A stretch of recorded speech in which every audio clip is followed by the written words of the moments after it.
It's another episode of the Christian Reeve podcast. But before we get into it, are you subscribed? If not, please make sure to subscribe, like, and share the video, and spread the word. Because the Christian Reeve podcast is here to stay. I love doing this, and I love all of you that support me. So thank you, and yeah, let's get into this podcast, shall we? Boom! Hello, and welcome to another episode of the Christian Reeve podcast. Today's guest is a podcaster, a videographer, a basketball super fan, a photographer, a software developer. There's so many things this guy does. From Westchester in Philadelphia, I believe, and he goes by the name Alex Fischbein. Fischbein. It was close. Oh my god! See, okay. Before I was doing this podcast today, I was sitting there just thinking, like, is it Fischbein or Fischbein? Fischbein. I don't know. It could be either. It's literally 50-50. Oh yeah, I get both all the time. Fischbein. Okay, all right, that makes sense. Yeah. Talk to us about your love of basketball and where it all began for you. So my love of basketball really started when I think I was only about like 8 or 9 years old. I have an older brother who's 7 years older than me. And he was big into the Philadelphia 76ers. And at the time they had a big name guy, Allen Iverson. And he had the newspaper clippings of Allen Iverson like all over his bedroom walls. And me being the young and impressionable kid, I was like, wait, this seems pretty cool. So I started watching with him. I started watching with my family. And then ever since then, it just kind of took off. I started playing basketball. I played for my school. And then ever since when I was about to play in high school, I actually was diagnosed with Crohn's disease. So I couldn't play at the time. And then so that drove me to figure out like what else I could do with basketball other than play, since I couldn't play anymore. Yeah, it's a frustrating thing when things like this happen. I mean, yeah, I was very sporty growing up as well, and it's weird for me in basketball. Basketball was something that's come later in my life because when I was at school, I mean maybe it was the coaches, I don't know, but like it just seemed so impossible. Do you know what I mean? Like in the sense that like you're really small and short, and that doesn't obviously matter in basketball, as I found out later. But it just seems so daunting. You know, I could kind of get my head around like netball and stuff, but like basketball just seemed impossible. Right. You know, so I just sucked at it. And then a couple of years ago, I started because I lived in Europe for a couple of years, and out there like basketball is huge. So I started playing it with a few friends. Then last summer, obviously because we're in perpetual lockdown here in the UK, but there are local basketball courts, and I was like, well, let's give this a go. And then I found out my local area, just everyone's obsessed with basketball, which is great. And that's something I'm looking forward to this summer. But point is, like, it kind of comes quite quickly. But I feel like it's one of those things where, you know, it's like skateboarding, another thing that I did when I was growing up. Like, yeah, I think it takes a good 3 to 6 months, or maybe depending on the type of player you are, to kind of get comfortable and like learn how to kind of move in the right way, if that makes sense. I don't know. Like it's interesting, but yeah, oh you man, you can definitely see when like when somebody's first learning, because you notice like the flow to how they're moving around the court isn't the same as everybody else. But yeah, and it's interesting as well, because I feel like certain people are very like inclusive, like, yeah, come join us, like it's great. Other people are very like, no, you got to prove yourself kind of thing. And yeah, I remember there was this one guy actually who's taking it really, really seriously down the local park that I played at. And I just play for exercise and for fitness and, you know, just to enjoy it. But there are people that are looking to do something with it. And this guy's like, this guy's trash. And I'm like, I'll show you. And I did. Like, I even beat him in one-on-ones eventually. And I knew, because the thing is, he's very competitive, and so am I. So it's good. But it's interesting how, like, even if you're not like following these things in a professional sense. Like there's different types of players. There's people that play, just for fun, and then there's people that play, because they really have to win. And it's just interesting, all the different types of people you meet playing basketball. I don't know. Oh yeah. Interesting. There's someone always has either like something to prove, or then there's like you said, people that just are playing for the fun or for the exercise, and it's really funny to see the two come together sometimes, because then it's like, okay, someone's taking this way too seriously right now. Yeah, I remember there was this one guy who I know for sure is in a team, like a local team. They're young, probably like 18, 19. So I give them the benefit of the doubt, because I'm like 10 years older than them. So there is that difference, you know what I mean? Right. Like, yeah. But I remember one thing that was really interesting was that, like, we were doing 3-on-3, and we were on the same team, and our team lost, like not massively, but a little bit. It kind of sucked, but it is what it is. And then we went to one-on-ones, or here in the UK we tend to call it like King of the Court or something like that. Right. And like when you pretty much as soon as you hit, like, sink a ball, then you basically winner stays on kind of thing. Yeah. Yep. And he just had like a fire up his ass, I swear, because he won, and he continuously won, and no one beat him in King of the Court, but he just wasn't happy. And I was like, I don't know, for me, I kind of thought, like, here's a guy who's really good at it, really trying hard, and is part of a team and everything, but he's not gaining any enjoyment from it. And it's like, why let these things bother you? Like, I don't know. Right. I was pretty competitive at football when I was young, so I can kind of understand. But you let it go. Do you know what I mean? You don't let it like ruin your day. Like, you lose the game, okay, it sucks, then you move on. Like, you can't. And it's a good life lesson. I feel like sports can teach you so many life lessons that you don't realize until afterwards, when you reflect on them. Like, that's, for me, is probably one of the biggest lessons you can learn from playing sports, is to just let shit go. Oh yeah, definitely. You carry that. It's like, becomes like a suitcase that you're carrying with you, like with baggage and shit. Right. No, it teaches you a lot, not just about like letting stuff go, but then like leadership and having a team and being a team player and all that sort of stuff. Like, sports in general are great, especially growing up. For sure. One thing I've noticed as well that's a big thing, this is especially true in football, but it can be true in basketball as well, is when, like, everyone kind of starts and wants to be like in football, everyone wants to be like a striker. Everyone wants to be like center of attention, scoring all the goals. Obviously, because basketball is more like a team-based thing, the way you play together is very important. So there is less of this, but I've definitely seen it where, you're running through plays and you're like, it would be much better to, run the play to me, but instead it's like, oh no, I'm gonna just try and fucking sink everything, and then you just end up losing that way. And I've played so many games with people where they're glory hunters is probably the best way I can put it. Exactly. And it's like, you just don't understand how team sports work. You'll score more if we work as a team. You'll score less if you try and take on like 5 guys at the same time. Like, yeah. But I think a lot of the time with that, it's a case of it's a maturity thing. I think, like, sort of learning how to best play and make use of your team. Because it really can make the game a lot easier and more enjoyable. And from a competitive standpoint, you're more likely to win. You know what I mean? Because it's just wasted team members otherwise. And you can do things where you're kind of running it back to each other continuously and stuff. And yeah, it's just, I don't know, it's strategy, I guess. There's a lot of strategy lacking in sometimes. exactly, yeah.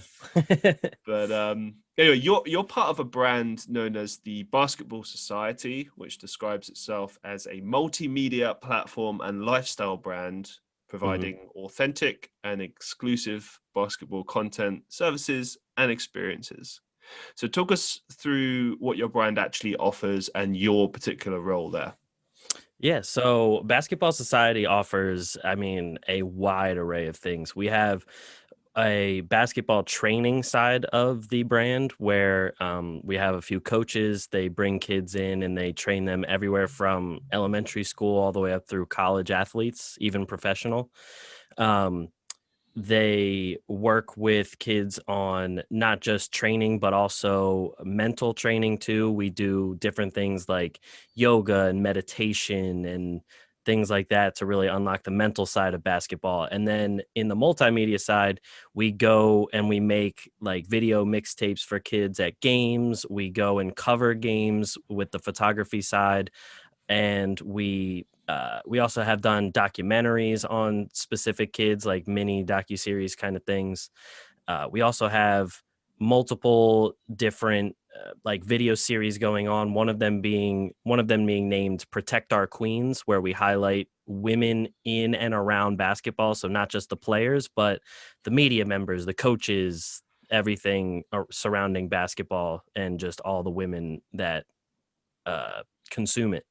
And then we also do podcasts. So my podcast is the longest running one on Basketball Society so far. It's called the Atlantic Files. Mm-hmm. So we have a couple podcasts going as well.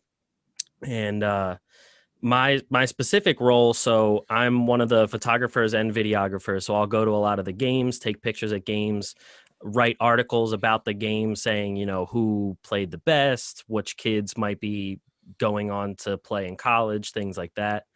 And I also do a lot of the interviews, not only on the podcast, but when we do interviews for Protect Our Queens or any other kind of video series we have going on at the time. And I'll also like document a lot of the training. So I'll go to the training with our coaches and get video and pictures of that. Kind of like a jack of all trades, really. I'm there to kind of get everything that our two other like main guys can't. So, what are some of the biggest success stories you've been able to achieve with the Basketball Society sort of group in general? So one big thing was we were signed as the media team for what was called the USBA Nationals. It's like a club, high school club basketball. Mm-hmm. And we were signed on to do their entire media for their national tournament. And we had video and pictures of Carmelo Anthony and Carmelo Anthony's son that played in that tournament. Like ESPN grabbed hold of some of the videos that we had at that time. And then we've also, Protect Our Queens has been a big thing for us too, really highlighting the women has brought attention to us because there isn't many outlets that do that. And not just that, but ones that do it in a fun and creative sort of way. A lot of people are kind of just like, these are the women who play basketball, and that's about it.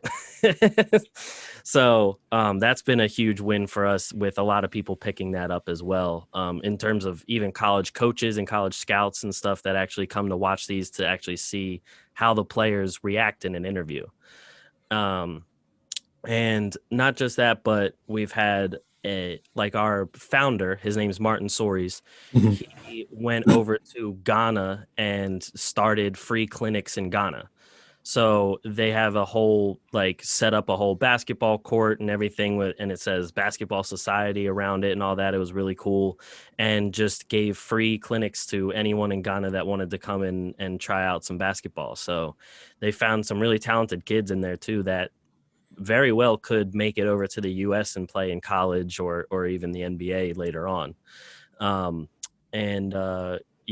than that, we've gone to multiple Division I college games.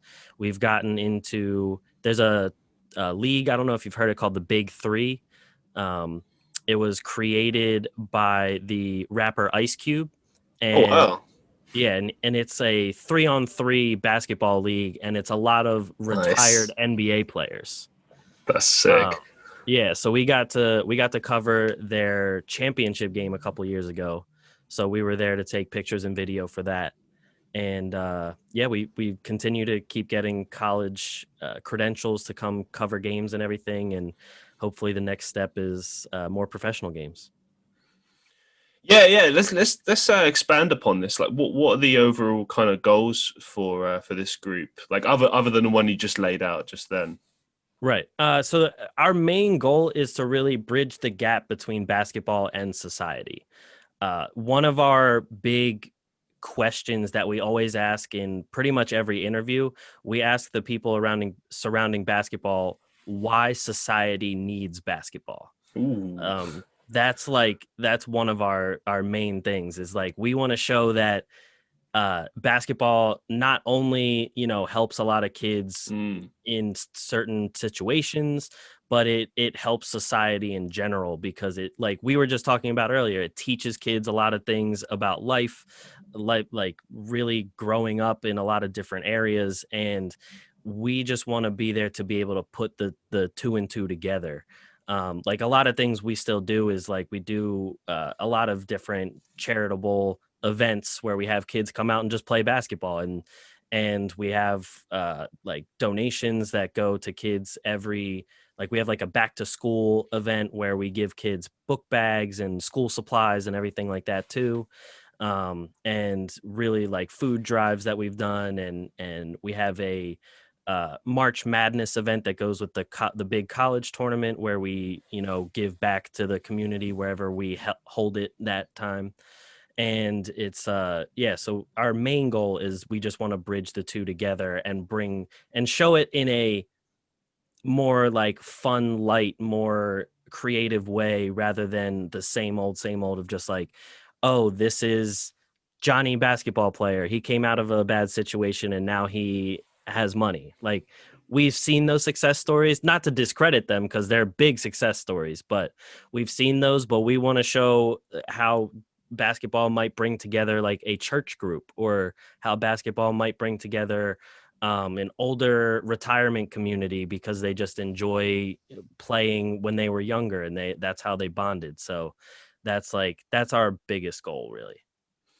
What do you think basketball's biggest contribution to society is?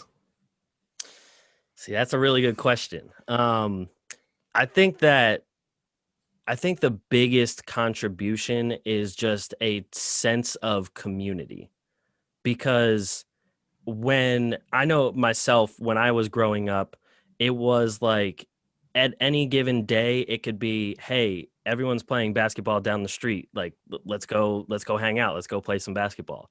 And it was just, it made days more fun. It Mm. made like life more fun because you belong to a group of friends that you could just go at any time at your local park, or even if you're on a team, whatever it may be, and like that was your community. So it gave you kind of that sense of like belonging. Mm. And not just that, but there's towns like in in New Jersey, a lot of the whole state of New Jersey talks about how the best basketball players come from that state. So that's I would one say thing. Yeah. that. So that's one thing that like the entire state can like come around, is that like we have some of the best basketball players. Mm. There's a ton of basketball players from New Jersey in the NBA. And that just create like it perpetuates a sense of community because it's like, oh, those guys are part of us and we're part of them. So I think that that's really the biggest contribution. Yeah, thanks for that, man. I couldn't agree more with that. I think that, yeah, basketball has many, uh, I suppose, benefits, and I think the way you sum that up is perfect. Really, I'm sure there are many more. I think in general, sports in general always have a great contribution to a local community. I mean, if nothing else, particularly, I don't know how it is in America, but I know in the UK, the government often talks about like, hey, we're putting money into communities and we're going to do this and we're going to do that. But there's a big difference between what they say and the reality. And in Right. poorer areas, they don't tend to pump a lot of money into services. Like the most you'll ever get is probably like if you're lucky, maybe a youth center or something like that.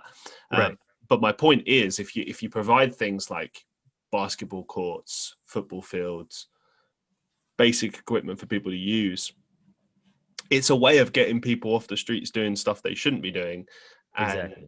and doing something positive. Like you said, that sense of community, having people you can trust, rely on, feel safe around, whatever the case may be. I mean, it's basketball is one of the ways you can do that. So yeah, couldn't agree more with you. For sure. Let's run it back to your podcast, the Atlantic Files. Obviously, you mentioned a little bit. We spoke a little bit about what you do there, but talk to us about the general kind of topics that you tend to discuss on there, and who is it actually intended for? Who's the audience? So the Atlantic Files is about the Atlantic Division in the NBA. Okay. So that's the Philadelphia 76ers, the New York Knicks, the Boston Celtics, the Toronto Raptors, and the Brooklyn Nets. So it's really like, since I'm from the suburbs of Philadelphia, I pretty much cater to like the whole northeast side of the United States in terms of NBA fans. Mm-hmm. And really what I talk about is I give kind of updates on how the teams in the division are doing each week, talk about like the big news that happened with any of the teams, and give my thoughts and predictions on what some players might turn out to be, if some teams I think might win the championship or anything in that nature. And I mean, I've brought on a decent array of guests to come talk about like the different teams and stuff. I've had like the journalist that covers the Philadelphia 76ers for the Philadelphia newspaper. He's come on the podcast to talk about them a couple years ago when they were really, really bad. Kind of talk about how if they'll ever be good again. But that ranges to even most recently, my last episode. My girlfriend is a physician assistant working in oncology, dealing with cancer patients. Oh, so wow. The one NBA player, Karis LeVert, was found to have kidney cancer. So I brought my girlfriend on to talk about kidney cancer and how it's treated and like different ways that they can come back from it and stuff like that, since that was her expertise. So a different array of people come on to talk about, like, even if it's kind of like an adjacent relationship to the Atlantic Division or basketball in general, they come on and talk about that. So was it difficult interviewing your partner? I feel like it's something that I think, you would probably approach the same way you approach with everything, but obviously it must feel a little strange doing that. Like, how did you approach that? Yeah, it definitely was strange at first. We were both laughing, and she was like, right. I can't be laughing if we're talking about cancer. I'm like, no, I agree. Yeah. But we ended up just like, all right, like, deep breath. I'm going to ask you questions about cancer that you get all the time. So I know, like, I'm not going to be, throwing any hard balls or anything. So, and it ended up being fine afterwards. And she was really nervous about it because she's never been on any kind of like videos or podcasts or anything like that. So I had to say, I was like, look, it's just a conversation between us two. I just post it later. Like, nobody's, really listening live right now. So that's all you got to worry about. And then after that, she was great with it. So it definitely was weird at first because I've never come to her as like, okay, I'm going to interview you. But it ended up being a really good one. What are your podcasting goals for 2021? So my goals for 2021, I want to have one of my personal ones was I want to have more journalists and writers on the podcast, especially because in the US, like, written journalism is kind of like disappearing. There's a lot of newspapers that are going out of business because nobody really gets newspapers anymore. They just use social media or whatever it may be. But are they not transitioning to an online version? They do still have an online version, but they usually charge for like a subscription to see their news. So a lot of people would rather just like get their news from like Twitter instead because they don't have to pay for it. So the news situation in the United States has gotten murkier and murkier as time has gone on. So that was one thing that I personally wanted to have more of them on to see, because a lot of them are experts on the team that they cover because they cover the team night in and night out for the entire season. So some of those are the most knowledgeable people. And the like one of our overreaching goals for Basketball Society was we just want to grow the outreach of our podcasts. It's like I mean, we've gotten very good feedback from the Atlantic Files, and we've gotten a lot of people to, rate, review, and all that kind of stuff, especially in the Northeast in the United States. But we just want to reach out to those fans of those teams that could be anywhere in the United States or even overseas and in Europe and Asia, anywhere. So that's been another big thing we've been looking into, and just getting more into the video side of the podcast as well, because I wasn't recording video before.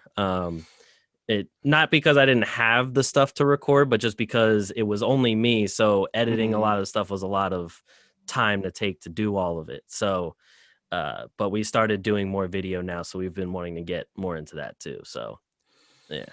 What are the main things you think you've learned from podcasting so far? I've learned that everybody has some sort of interesting story. And it's funny because like most of my stuff is just basketball. It's not really even about life or anything like that. But the more I record with people, the more I listen to podcasts, it's just like every single person I've heard or have spoken to has some sort of story that makes me sit back and think like, wow, that's amazing. And it's really cool. It's made me more inquisitive whenever I see people just in general now, not just on a podcast. It's like, oh, I see this person, at the coffee shop. It makes me think like, what is this person's life story? So it's been really cool. Do you know, you've really hit on something there. That's something I've noticed as well from podcasting, and it's exactly the same for me in real life. Like, I feel like in the last couple of years, I've transitioned more from like, well, first of all, I've become more introverted, but like, secondly, I listen way more than I talk. If anything, like I never start conversations. I wait for other people to do that, but I always listen because I feel like there's way more to be gained in life from listening than talking. But yeah, like I remember someone said to me about a year ago, or maybe I read it online. I can't remember which, it gets cloudy. Someone said to me, every person has something to offer you or to just offer in general. And they always know something, at least one thing that you don't know. And like when I sat down and I kind of processed that, I thought that's really interesting. And I feel like if you can get someone talking and you just sit and listen, or you ask the right questions or whatever, you'll find that thing, or you'll discover something. Like you said, you never know what they're going to share, what they're going to give you that might blow your mind, change your perspective on things, whatever the case may be. And a lot of the time people are just hoping to be heard. They want to talk. Yeah, they don't want to listen to you. They want to talk and be heard. And so if you're someone who's capable of listening, well, everyone's going to want to talk to you because but yeah, like it's interesting really, especially when you discover like how few people kind of listen and how many people just want to talk and such. Like I think it is partially an ego thing. Like me in my life now, I don't really care if people want to listen to me or not. Like I feel like this here is the way for, like, if people want to listen to me, they'll come here, right? But in real life, if people don't want to listen to what I have to say, I'm not going to waste my energy talking. Then I'll just spend my time doing my stuff. Exactly. It's weird. Like the less you talk, I feel like the more people do kind of quiz you, are inquisitive. They want to know more. Maybe it's the mystery thing. I don't know, but it's like, it's funny. Like something that I do. Like I used to be very forthcoming about my life in general, and I still am to an extent. But like I let people do the work. I don't really, like, for example, I only bring up stuff from my life if it's relevant, Right. So for example, like I do volunteering on Mondays, and occasionally I have conversations with people when we're there, and like something will come up and I'll be like, oh yeah, well, blah blah blah. Sometimes when I'm doing this for my YouTube, I do blah blah blah, and they're like, oh, you do YouTube, and I'm like, yeah, but I don't kind of go into it. I just just leave it there, and then they can ask the questions, they can quiz, and do you know what I mean? And I'll just be forthcoming, because I feel like so many people would would just be like, yeah, I do this and I do this and I do this, and it's like you're trying to show off, and it's like, just don't, like, that doesn't work. Like, people just think you're an asshole when you do that.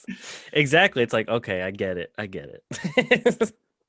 It's funny, man. It's funny. Like, I feel like the best way is to kind of just let people discover that themselves. Like I always say, look, if you are interested, here's a link, Right. Go at it. And then they're like, oh, and it's like, cool, that's how you do it. That's the way to go about it. Like, don't be like, hey man, check out all these things I do. Aren't I so great? And it's like, no, not really.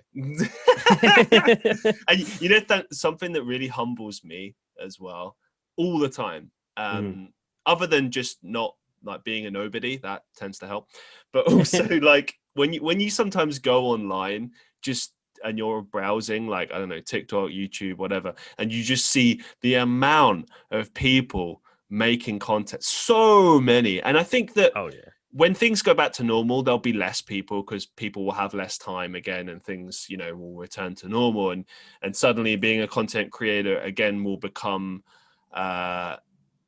less of a thing that everyone does and more of a thing that certain people do, right?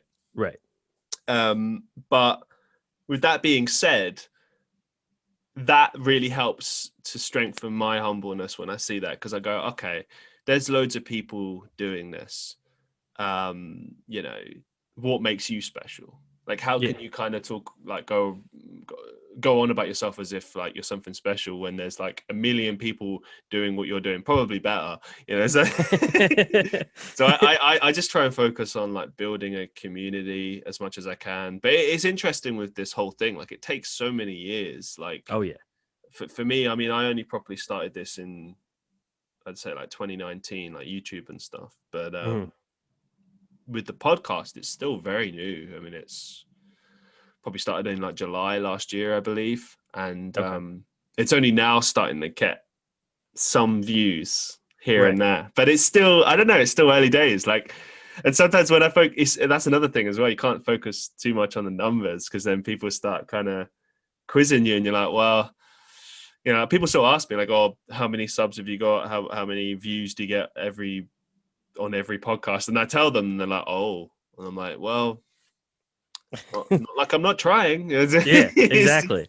It takes a whole lot of work. And I mean, even like the podcast I've been doing for 5 years now.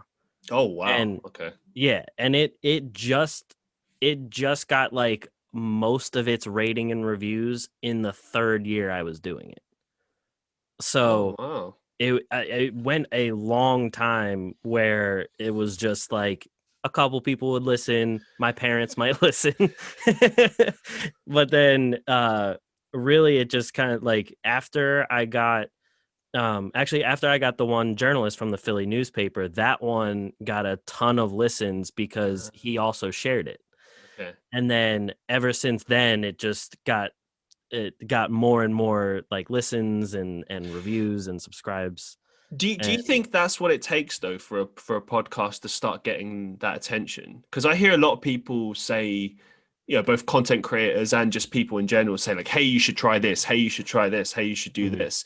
And, a lot of people tell me what you've said, like, oh, it just takes time, you just have to keep at it. But I feel like you need that catalyst. You need that one thing, that one guest, like that, and I feel like for my podcast, maybe that's it. But then, like for instance, I had a streamer on recently who's got a pretty big following, and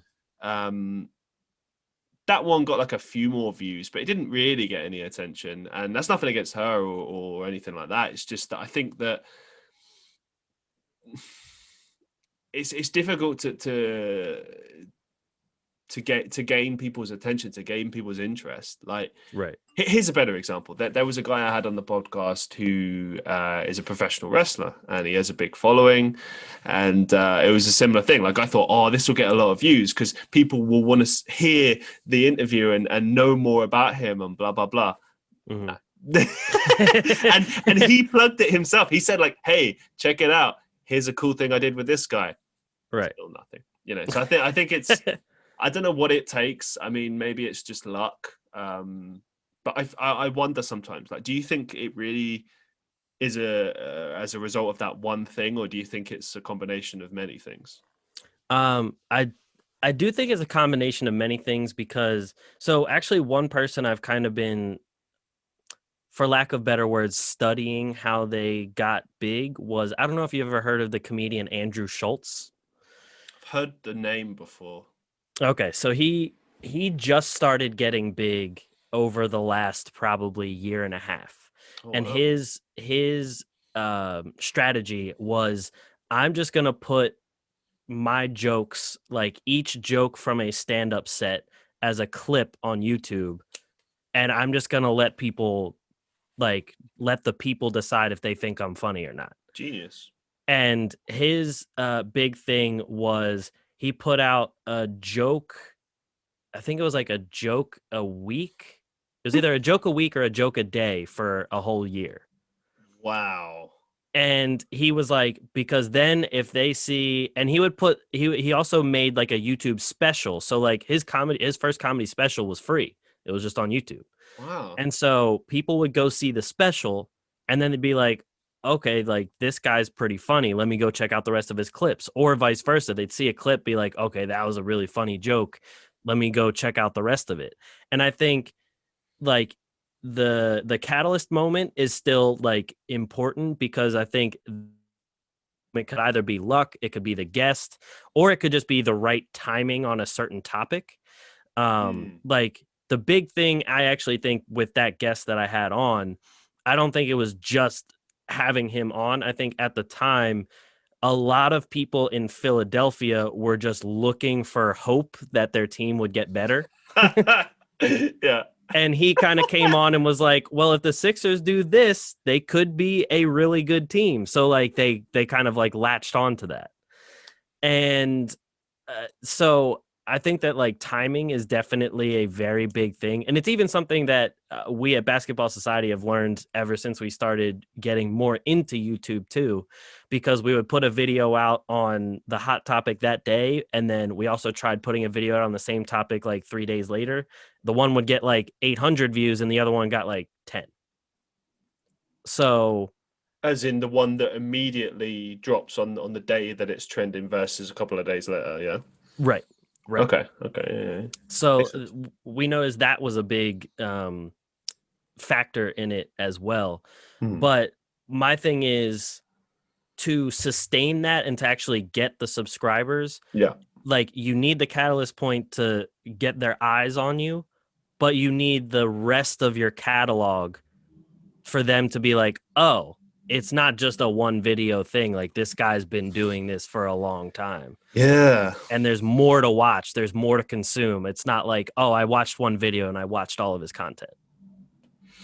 Yeah. Like I agree. I agree with you. I sometimes look at what I've done so far with the podcast, and because I think we're at like over 60 episodes now. And I wonder about that sometimes. I wonder, like, will people go back and look at old stuff? I mean, because I especially think this about YouTube as well, because right, a lot of the time I see just recommended videos and they could be from years ago and people do not care. Like, it doesn't matter, right? And that gives me hope, because I'm like, damn, well, I released this a year ago, 2 years ago, 5 years ago. Maybe this will get some views one day.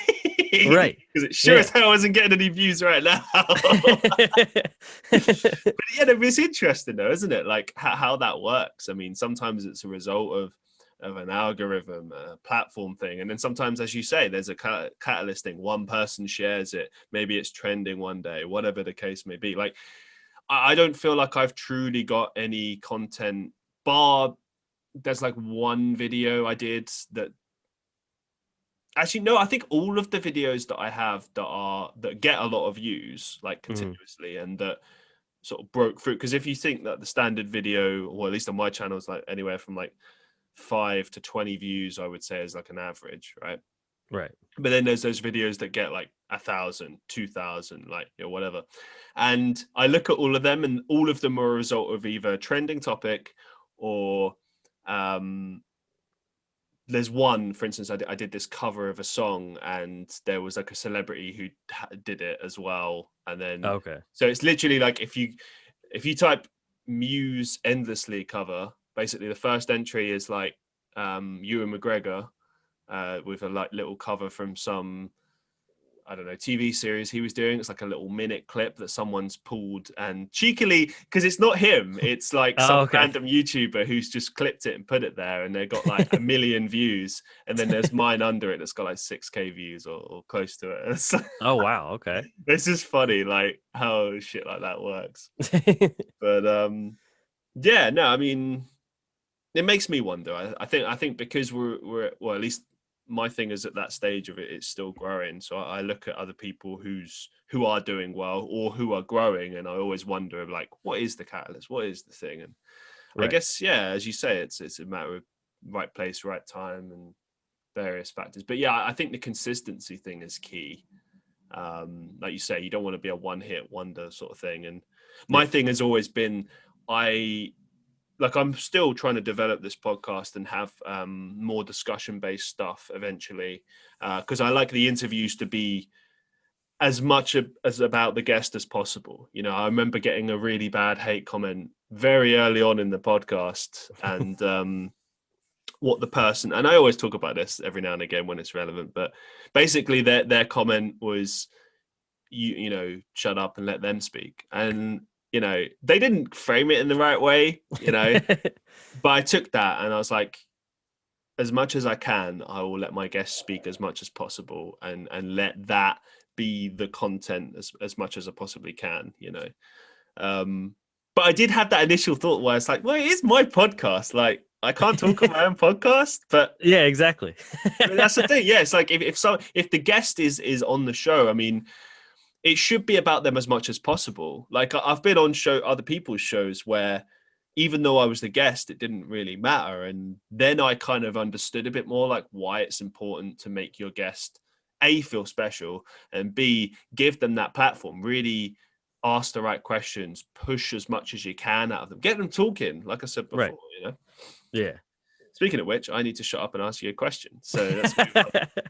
Talk to us about your work as a videographer and a photographer. What's involved in those roles? So there's been a lot. So actually, this wasn't something that I even knew or learned early on. I actually picked this up on my own, and I'm self-taught. Um, Cool. I actually bought my first camera because of I won my fantasy football league, and we all put $100 in to play the league. Oh, So that's nice. the my winnings from that league paid for my first camera. How Um, can you say how much is that? yeah. Oh, it was $800 at the time. Damn, that's a good bet. Well done. Nice, Yeah. nice. So I got like a starter kit that had like a couple lenses and things like that. So photography was always something I was interested in. Like I always thought it was really cool, the action shots that people could get in sports or in, like the action sports too, like skateboarding and stuff like that. I always thought those photos were super cool. So when I finally got like a real camera, I was like, oh, now I can actually take something sort of like that. So, but at the time I wasn't really doing like, we were just a small basketball like blog. So we didn't get, nobody was like, oh yeah, you're allowed in. We know who Basketball Society is. So like we didn't have credentials to like big games or anything like that. So I was kind of just walking around. At the time I was living in Pittsburgh, and so I was just walking around the city just taking pictures of things and stuff like Mm, that. And so like the main things that go into like my photography is really just I am very inspired from a lot of the different photographers that like I followed at the time, and I mean since then I followed a whole lot more, but it for me it's all about like vision and then executing something as close to the vision as I can. So it's kind of like when I'm at a basketball game, I envision like plays that I want to capture first. So that's how I dictate where I'm going to sit around the court. Ah, that's clever. Yeah, and then I try to, I mean, I'll get bunches of other pictures during that time too before a play that I envision happens. But just to get me the better opportunity to get that image, I'll find that area on the court and sit there. But after that, I mean, it's really just trying to capture. My big thing is trying to capture first action and then emotion, Mm. because like anybody could take a picture of a guy sitting on the bench like drinking his water. So to me, it's always important for those two things, because those were the things that I was drawn to when I was looking at photos. It was like those big dunks in a basketball game, or like a guy after he hits a shot like screaming because he's so excited. So like those are the two things that like really drew me in. So then that became what I was looking for when I started taking photos.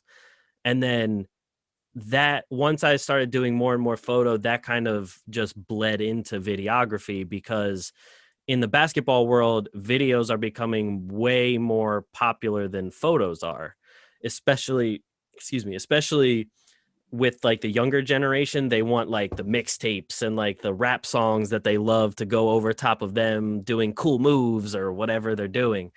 So that kind of bled into that, because at with videos, I'm still looking for the same exact thing. I'm still looking for the action and the emotion, Mm. but I'm just letting it record all the way through. So then it became a thing of like, after learning how to edit photos, which there's still like a lot of photo editing that I haven't learned yet, but after that, getting into video editing was like a whole new beast. And then it just became, okay, I have these 20 clips. How do I put them all together to create the same emotion and scene that I want to create for this player? Because the other thing is, I know a lot of people who are like, oh, well, if you're playing basketball, it has to be a fast paced song, like really like go get a motivating song. And I'm like, some people play the game of basketball, not just basketball, but any sport, with like a very like delicate rhythmic way. And like sometimes, like a lot of times for me, I'm big into like, I'm a very big rap music fan, but I also grew up playing trumpet. So like Oh, cool.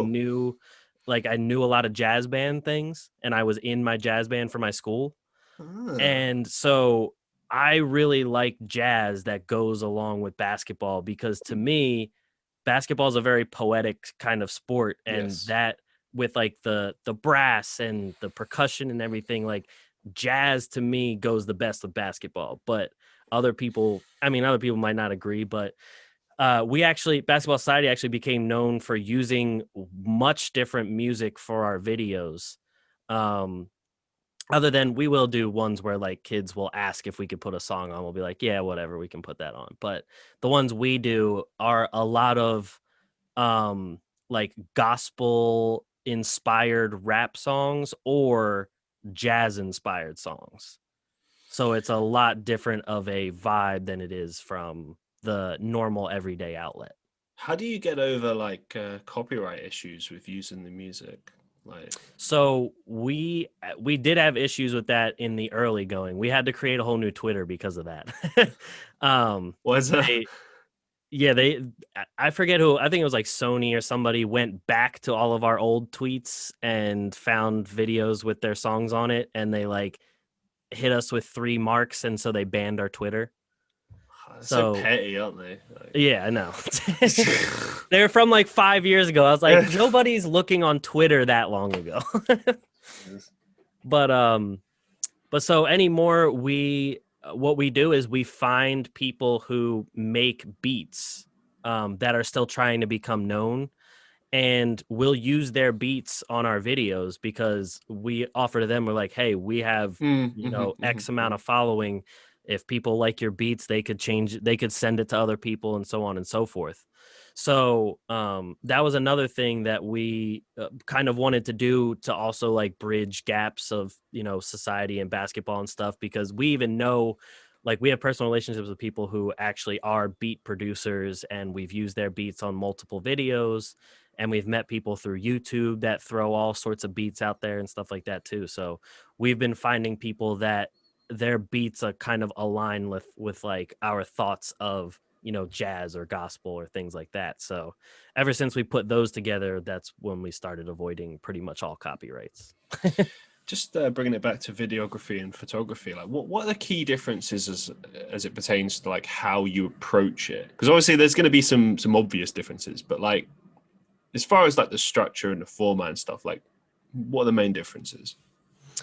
So the main differences for me are, with photography, I'm pretty much going to stay for a lot of the portion of the game or the training or practice or whatever it may be. I'm going to stay in around the same spot for like if it's a game, I'll stay in the same spot for the whole first half of the game, and I'll only change spots in the second half.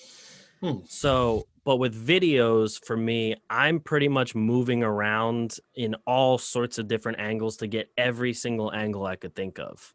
Because when I'm approaching something knowing I'm going to take a video, I'm already thinking of transitions I can make from clip to clip, or, like openings I can make where it starts with like one sort of shot and turns into another sort of shot. And I'm thinking of, like little interludes in the video of, like little emotional points of a game or whatever a player might be saying or a fan might be saying. And so I'm moving around constantly when it comes to video, and I'm thinking of a lot of these transitions and stuff ahead of time. Whereas photography, I still vision that, like those couple images I want to get, and I sit at that spot that I'm going to get them. I'm going to most likely get them. But then once I'm there, I'm kind of just shooting everything. I'm taking pictures of pretty much everything in every moment, because I don't know which moment is going to be bigger than the next moment. So for that, it's kind of like, okay, photography is more like, okay, find my spot and just shoot it all. Whereas video is kind of flow with what's happening, figure out my transitions, see how I want to connect certain clips to the other clips, and see how I want to begin and end a video, and kind of just try and execute that from all angles. You're also a writer, and obviously we've kind of learned that that's predominantly like writing about the sports and stuff like that. But Right. what other things do you tend to write about, and what's your writing process look like? So yeah, mostly write about basketball. I've written like way back in the day, I used to write like a little bit of poetry, just like along with the kind of jazz background. And um anymore it's essentially just basketball, unless I'm feeling particularly creative at some point in the day or something. Uh and so my process kind of is really like, when I'm going to cover a basketball game, I'll actually keep notes with me, like at the time. And if there's anything I want to keep in mind for a game, like it even the writing comes down to like the emotion and action of a game. So, like, just as a for instance, when I was going to a lot of our state playoff high school basketball games, I would take note of like the emotion of, you know, each team before the game started. I would take note of the emotion of the fans. If one set of fans came out in bigger numbers than the other set of fans, and kind of the vibe surrounding the game. And, oh, after this kid made a huge play, what was the gym like at that time? Like, how crazy did the fans get? Or, how crazy did the team's bench go, and things like that. So, and after I take note of those and I bring it home after the game and everything, what a lot of the times I'll do is I'll kind of sync up like photos or videos I took of the time and look at the notes, and then kind of just try and paint the picture between the two for somebody that might not be able to see a picture. Cool. So that's kind of like how I process things. It's kind of, I paint the picture in my mind and try to explain what I'm seeing in my head. So even like when there was one Father's Day where I wrote a short story for my dad, kind of like expressing how much I am grateful for him.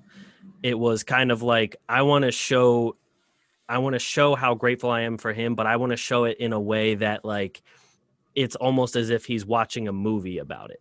Mm. So then I kind of put forth like a image of, okay, you're in a movie and this is how the movie is playing out.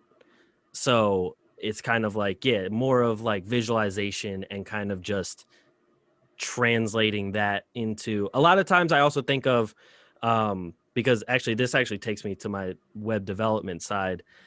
It takes me to a side of, if you had a blind person that couldn't see a photo, how would you describe that to them? Ooh. So Yeah. that's my kind of like inspiration. So like I think of like, if a person couldn't see the game, how would I describe the game to that person? And that's kind of what I go based upon. That's awesome, man. Like I couldn't agree more. Like I think it's kind of the same as like when you're listening to sports coverage of a game, you know, but it's just the audio. I think that's like the same thing. You're trying to convey the emotion as much as possible, like the scene and stuff. And I suppose it's like standard storytelling, isn't it? It's like, Yeah. you know, you're trying to give people that idea of what it is. But that's awesome, man. Thanks for sharing. Yeah, of course. Obviously, you mentioned web development. Yeah, you're a software developer. Mhm. Talk to us about what exactly you develop as it pertains to that, and what kinds of software you've worked on in the past as well. Yeah, so so like I was saying, I was self-taught photography wise, because for school I actually went for software development. Okay. Um, so I went to college for software development and everything. My actually my first job was actually just IT help desk because I couldn't find a development job, which glad I'm not in that department anymore. We'll But circle back to that.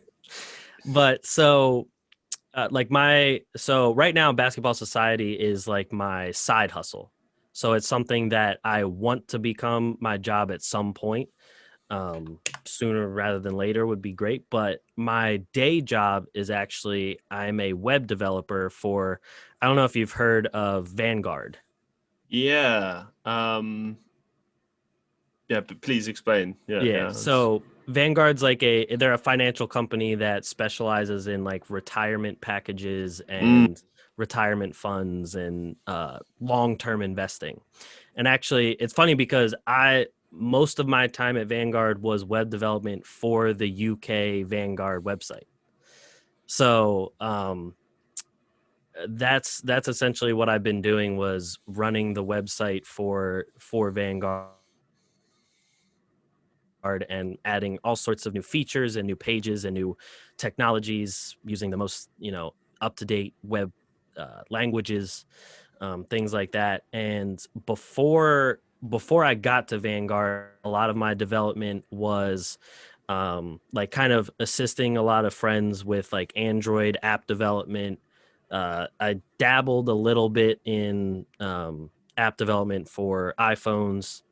And then other than that, it was more so just like Java based desktop applications, things like that. So it kind of all comes together, because my favorite thing about development was the creative side of it. It mm. was how nice can you make a website look and run to do some of the most simplest tasks. Um, and it was like, I remember one of my final projects in college was to make an app for it was like to track childhood obesity for the hospital that was on our campus. And my group made an app that like personally I thought looked amazing. It honestly just came down to like a tracker of like what food you ate, who you were with, and what you did that day. But the app made it look like it was a full like day planner journal, like just a full blown like experience really.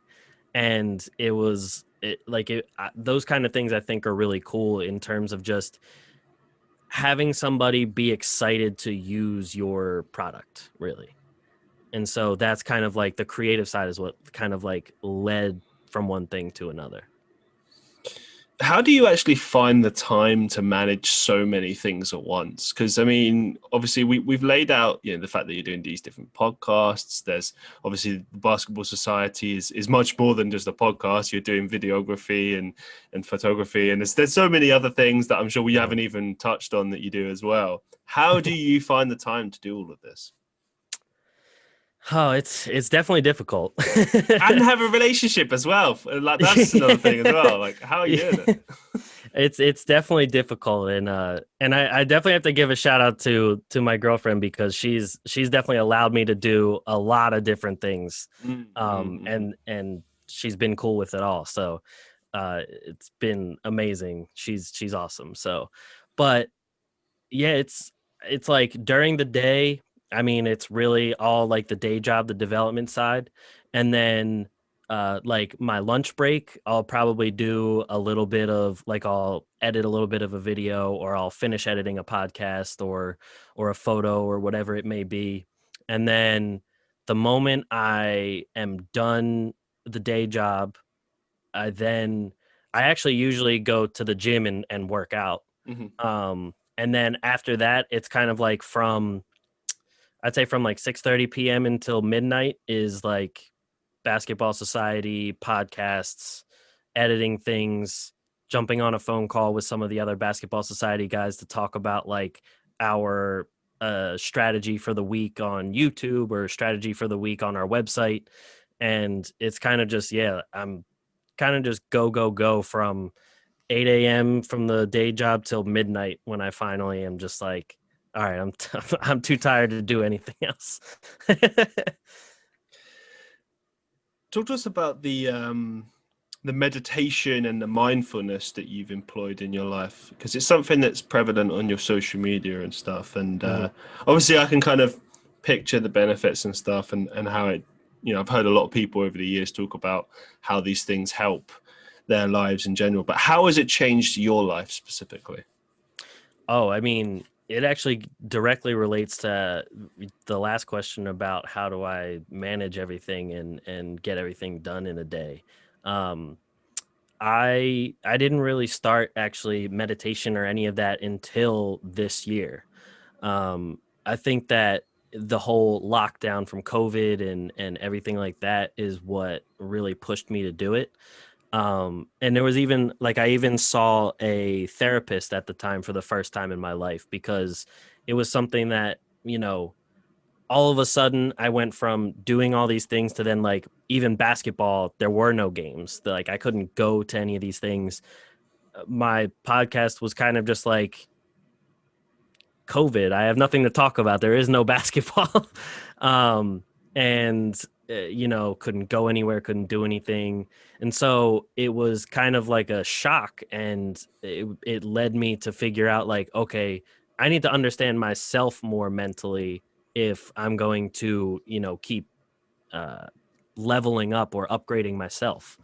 And so it like meditation was actually first introduced to me from our founder Martin Sories. He started getting into it and he did a whole video series on our YouTube during like the mental health awareness month, um, and it was called Soul Talk. And he brought on a wide array of people, from players all the way up to people with PhDs studying the brain and stuff, and had them come on and talk about getting into what we all call the zone or the flow state, and getting into that quickly, or quicker than somebody might do. And he even brought on one of the guys that taught meditation to Michael Jordan and Kobe Bryant. Oh, wow. And so when I saw that video, I think that's really what pushed me to do meditation and really look further into it. I even got his name's George Mumford. I even got his book about meditation and being in the zone for athletes. And it kind of has unlocked like a whole new kind of drive and even like energy for me to keep doing all of this all the time. Because to me, like once I started doing meditation and even a little bit of yoga, it was kind of like I almost like broke up each day into 2 new days, because after I was done working the day job, I would meditate, and then it was kind of like everything from before that was wiped away, and now I have the rest of the day. It's almost like a brand new day.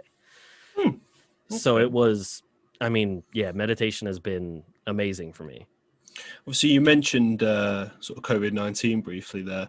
What has the response to the pandemic been like in Philadelphia? It's definitely been rough.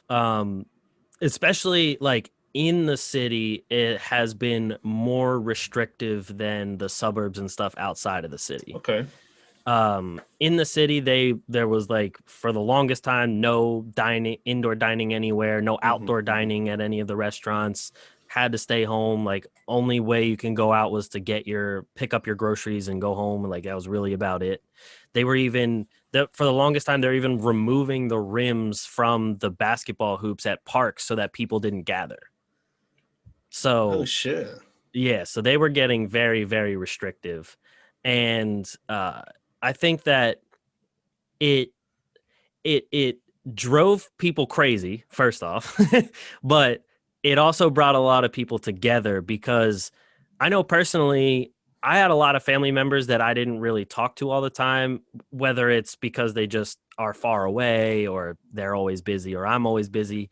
And when that kind of happened, it was like I was having Zoom meetings with family members I haven't talked to in like 10 years. And I'm rekindling old friendships that kind of just for whatever reason disintegrated or fell apart. And it was like it was cool because you got to see and talk to so many different people that you haven't talked to in so long. But at the same time, it was like after the first month, even 2 months maybe, it got to a point where it was like, okay, I need to, worry about my own mental health and everything. And I think that a lot of people started taking that more seriously too, because they started realizing if I don't have my own mental health and I'm here by myself, like what's going to happen? So I think that people started taking it a little more seriously at that point too. What's the biggest life lesson that you've learned so far? Oh, wow. I think the biggest life lesson I've learned kind of goes with what we talked about. Like the biggest lesson I've learned with podcasting is just that everyone has a story, and it's definitely better to be more inquisitive and learn from people than it is to just make judgments based on what you have either seen or heard of that person. Because like some of my friendships, some of my um, relationships in terms of like professional relationships, and even my relationship with my girlfriend now, there was a lot of different things that, everyone had preconceived notions about, and it always makes things worse. And when you just take some time to actually like ask that person how they feel, or even what they've been through, or even just like as simple as like how their day is, it could make someone's day or even teach you so much about that person and kind of bring everybody together. Um, like it just as a funny example, like my girlfriend when she was younger was really big into like emo and punk rock music. and I was never a big fan of it. So I Yeah. was like, I don't know. But now, like, she's showed me all sorts of different music, and I've showed her all sorts of different music, and it's been Oh, awesome. cool. So it's like just like that example. There's so many things you can learn that you might like from other people that you never would have thought of if you just kind of judge it ahead of time. So yeah, it's kind of, for me, it's just approach everyone with sort of like an open notebook of just like, what can you write down that I might not know? Thanks for sharing. Yeah. I wanted to circle back to this. I almost forgot actually. I had to write it down, so I'm glad I did. That IT help desk position that you had. Come Yep. on, tell us why it sucks so much. Well, so it the company we did IT help desk for, it was like an internal IT help desk. So I didn't even have to deal with just like the random person just calling about Right, whatever it yeah, may be. So I thought that would make it a little better, but I was wrong. yeah.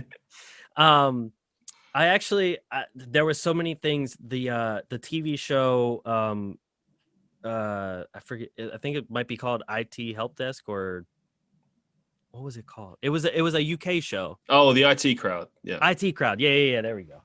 I watched that on Netflix not too long ago, and I was like, this is essentially how help desk life is. For real?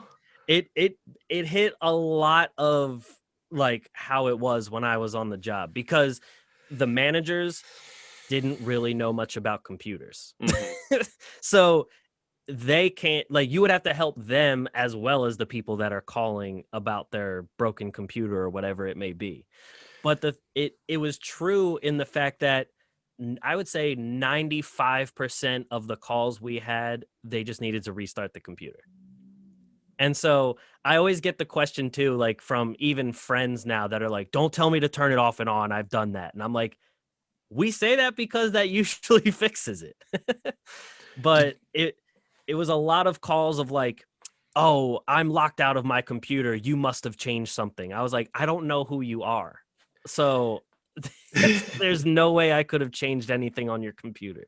did you get any like stupid people or like any kind of or did you get any situations where someone was doing some stuff they shouldn't have been doing or something like that? Oh yeah. As far as someone who shouldn't have been doing stuff, this, I remember one guy said, oh, like my computer doesn't even turn on. I was like, well, like, did something happen? And he was like, well, like the other day, like I spilled something on it. I was like, okay, like what did you spill on it? Because if it's like, if it's water, that's one thing, but if you spilled like something sticky on it, like that's gonna have to be replaced, whatever. And he was like, oh well, I was working from the bar and the bartender poured a drink over it. I'm like, well, I was like, well, that's your own fault for that. Like, I don't know why you'd be working from the bar, but and yeah, I mean, a lot of people wouldn't admit to if they were doing something they shouldn't be doing. But as far as like dumb things go, I remember having a guy call me because he was going to retire and he tried to log into his account, and I was trying to direct him to the specific site and log in and everything, and he kept saying like, no, like it's not working, it's not working, it's not working. And I'm like, well, like, what are you on? Like, what, you have to tell me, because I can't remote into your computer because you're using your personal computer. And he's like, I'm on Google. I was like, well, that's not the website that I told you to go to in the first place, so obviously nothing is working. And it was a, long story short, it was a 2.5 hour call. What? Yeah, that and the reason it took so long is because he didn't know that you could type a capital letter. Oh my god, come on. He, for the longest time, he tried to put in his password. I was like, do you have any capital letters in there? He's like, yeah, the first letter is capital. I was like, have you been typing one? And he was like, you can type a capital letter? I was like, how else would your password have been a capital letter? See, I get that there's a generational divide. I do understand that, but like sometimes it's just fucking common sense, man. Oh Do yeah. you know what I mean? Jesus. Yeah. Oh. Very glad I only had to spend 1 year there. Was there anything else like really bad about the job? I mean, it sounds like because I mean, to me, it kind of reminds me of when I worked in customer services. But like, Yeah. I don't know. Is there anything else about the job that really made it sort of unbearable? Well, so all the people I worked with are actually awesome. Like all my coworkers are great. The main terrible part was just dealing with all the people that had no idea what to do with computers. But I would say the only other thing was that, we weren't getting paid much for it either. So it was all of this frustration for like barely any money. And then on top of Okay. that, there wasn't much area to like move up. Like Right. there wasn't much chance to like get a promotion. So it was kind of like, if you're gonna stay at this point, like you're staying in this specific job for as long as you're there. Yeesh. So yeah. Well, I'm glad you moved on, man. We've all had those jobs. I Oh yeah, certainly had my share. for sure. As we draw everything to a close today, do you have any final thoughts or maybe some upcoming projects that you'd like to share with us? Yeah, so actually the thing I talked about before, Protect Our Queens, we have a couple more of our interview videos coming out for Protect Our Queens. That's on our YouTube channel, the Basketball Society YouTube channel. Um, and then as far as other projects, we have a couple more interviews coming up of just all different types of players from high school all the way up through professional.